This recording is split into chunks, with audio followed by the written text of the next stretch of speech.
Una cava abbandonata trasformata in una sala concerti con tanto di palco e un capannone per la lavorazione dell'ardesia, chiamato amichevolmente dai residenti di Orero Baracun, diventato uno spazio per ricevimenti, mostre e riunioni aziendali. Torna così a nuova vita il sito estrattivo di Isolona d'Orero in Val Fontanabuona, prendendo il nome di Cava Ardè. A fare rinascere il sito, che negli anni 90 faceva parte della via dell'Ardesia, la signora Liliana Nelli, che da insegnante in pensione ha voluto recuperarlo nella sua bellezza, pensando per il prossimo futuro anche a un suo utilizzo didattico e formativo. Questo che io ho fatto non è nato come business e quindi uno si dimentica tutto quello che era dietro.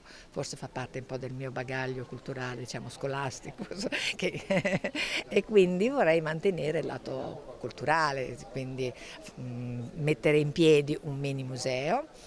Potremo sempre organizzare delle visite programmate con le scuole, con turisti e vediamo. Tante le autorità presenti al momento di festa per l'inaugurazione, presente anche il vescovo diocesano, Monsignor Alberto Tanasini.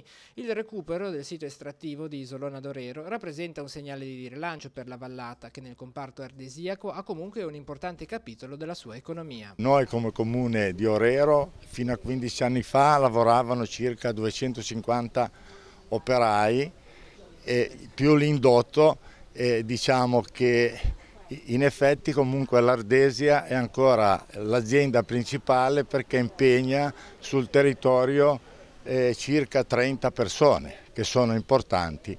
Oltre al locale del Baracun è stata riaperta anche la prima parte della cava dalla quale veniva estratta l'Ardesia, una delle più antiche della Fontanabuona. Una delle prime cave, diciamo così, che sono state aperte in Fontanabuona all'inizio del 1900.